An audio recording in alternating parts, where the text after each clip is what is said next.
اور آج اسی بات کی ضرورت ہے کہ میں مصطفیٰ کریم صلی اللہ علیہ وسلم کا وہ حسین چہرہ، وہ حسین راستہ تمہارے سامنے رکھوں تاکہ اس پر چلتے ہوئے آپ فخر محسوس کریں۔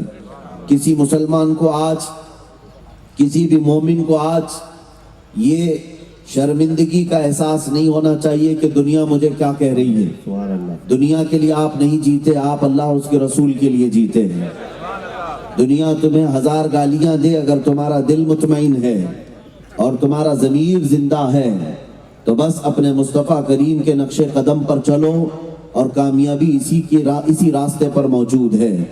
ظاہر سی بات ہے، دنیا کپڑے پہننے والے کو بھی تانا دیتی ہے، ننگا رہنے والے کو بھی تانا دیتی ہے، بیٹھے ہوئے آدمی کو بھی کوستی ہے، کھڑے ہوئے آدمی کو بھی کوستی ہے۔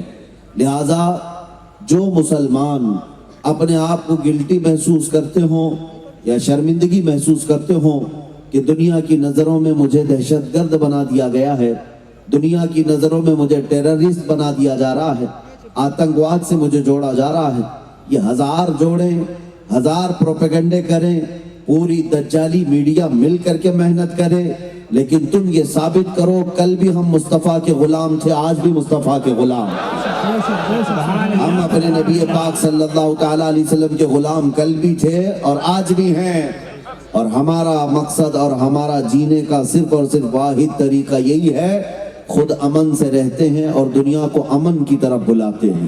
سبحان اللہ، سبحان اللہ۔ ہمارا وتیرہ اور ہمارا شیوا کیا ہے؟ ہم امن سے رہتے ہیں اور امن کی دعوت بھی دیتے ہیں۔ ظاہر سی بات ہے، جھگڑے اور فسادات، خون خرابے سے صرف ہمارا نقصان نہیں، سب کا نقصان ہے۔ لگے گی آگ تو آئیں گے مکان کئی زد میں، یہاں ہمارا ہی مکان تھوڑی ہے۔ عزیزان گرامی وقار، میں آپ کو ایک بات کی طرف لے چلتا ہوں، آپ فخر سے کہیں میں مسلمان ہوں، ہمیں کوئی شرمندگی نہیں۔ کیوں؟ تمہارا نام مسلمان کس نے رکھا؟ تمہارے باپ نے نہیں۔ قرآن کہتا ہے هو سماکم المسلمین، وہ اللہ ہے جس نے تمہارا نام مسلمان رکھا۔ کسی کو اگر کوئی بڑا عالم نام رکھے تو وہ فخر کرتا ہے، اور جس کو خود خالق کائنات نام رکھے اسے کتنا فخر کرنا چاہیے۔ ہمیں کوئی شرمندگی اور عار نہیں محسوس کرنا ہے۔ آپ بس جس چیز کی ضرورت ہے وہ اعلیٰ اخلاق، اعلیٰ کردار، اور رسول پاک صلی اللہ تعالیٰ علیہ وسلم کی ذات پر آج بے پناہ حملے کیے جا رہے ہیں۔ سب سے پہلے میں حضور پاک صلی اللہ تعالیٰ علیہ وسلم کے وہ عظیم اخلاق تمہارے سامنے رکھوں گا تاکہ غیر مسلم بھی اگر سنے تو انہیں خبر لگ جائے، انہیں پتہ چلے محمد عربی صلی اللہ علیہ وسلم کی ذات کا نام ہے۔ آپ کو پتہ ہے ان بھوکنے والے درندوں کو کیا خبر کہ میرے نبی کی سیرت کیا ہے؟ حضور پاک کو اگر پڑھا ہوتا تو آنکھیں بھیگ جاتی، رسول پاک کو اگر سنا ہوتا تو دل کے دریچے کھل جاتے۔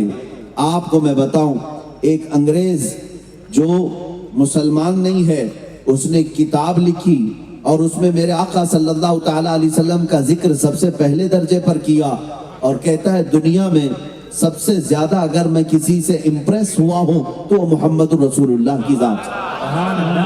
اس سے پوچھا گیا کیوں؟ محمد صلی اللہ تعالیٰ علیہ وسلم سے سب سے زیادہ تو امپریس کیوں ہوا؟ کیا وجہ ہے؟ سنو اے مسلمانوں، آپ کو بھی میں بتاؤں۔ اس انگریز نے کہا میں نے بہت سارے لوگوں کی ہسٹری اور تاریخ پڑھی، لیکن محمد صلی اللہ تعالیٰ علیہ وسلم کی تاریخ میں میں نے ایک بات دیکھی، بہت ساری اچھائیاں ہیں لیکن جو دل کو موہ لیتی ہے وہ ایک حکایت، ایک حدیث ہے۔ اس سے پوچھا گیا وہ حدیث کیا ہے، ذرا ہمیں بھی بتاؤ۔ وہ انگریز کہتا ہے محمد صلی اللہ تعالیٰ علیہ وسلم کی عادت تھی وہ مدینے کے چھوٹے بچوں کا بھی ادب کرتے تھے، چھوٹے بچوں کا بھی خیال رکھتے تھے، اور جب بچے کھیلتے تھے تو ان کے ساتھ بیٹھ جایا کرتے، ان کو کھلاتے تھے، انہیں ہنساتے تھے۔ تجارت کے سفر سے جب بھی آتے تو بچوں کے لیے بھی کچھ نہ کچھ لے کر کے آتے تھے۔ ایک مرتبہ کا واقعہ بتاتا ہے، سنو، حدیث پاک میں ہے، وہ انگریز جس نے کتاب لکھی اور کہا مجھے سب سے زیادہ اگر کسی شخصیت سے اثر ہوا ہے تو محمد کی ذات ہے۔ کیوں؟ کہتا ہے محمد صلی اللہ تعالیٰ علیہ وسلم ایک بار بچوں کے ساتھ بیٹھے ہوئے تھے، کئی بچے کھیل رہے تھے، ان بچوں میں سے ایک بچے کا باپ آیا، اپنے گھر سے آیا، اور مجمع میں بچے جب کھیل رہے تھے